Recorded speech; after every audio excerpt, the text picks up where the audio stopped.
that cannot constitute a defense policy. It is just a task which is quite incumbent upon any government and cannot therefore be said to be a defense policy unless therefore there is an intelligible defense policy. We cannot examine how the government has reduced its defense budget from rupees 13,000 crores to 1,300 crores. Unless there is a defense policy, you cannot have a proper manpower utilization program. The whole concept of what force level you require to serve a stated defense policy and those force levels in themselves must emerge from an overall manpower policy.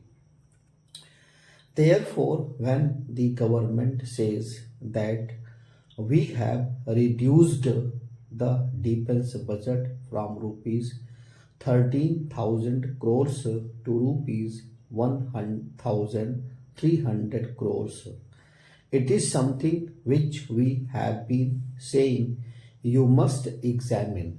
We are not, however, reassured as to at what cost have these rupees 200 crores in absolute terms been reduced.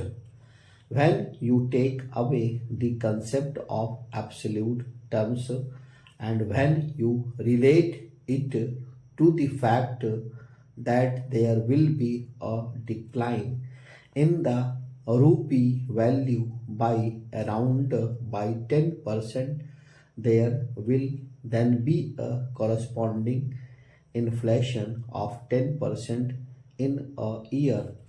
And if a decline in the rupee value is 10%, then rupees 1,300 crores from the current budget of rupees 13,000 crores is taken away on account of decline in the rupee value.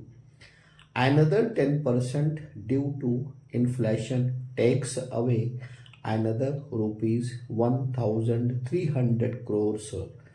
That comes to around rupees 2,600 crores plus 200 crores that you have taken out in absolute terms. This is not an empty worry, and I am not engaged in empty arithmetical exercise because in the absence of an overall defense policy, if you have reduced the defense budget when the force levels have not been reduced and they cannot be reduced, then the conclusion that is drawn is that you have done all this at the cost of modernization. You have done it at the cost of putting aside for a year or for 2 years the whole aspect of capital expenditure on the armed forces. It does mean that whether it is a tank for a frigate or a new aircraft, somewhere the armed forces will have to pay.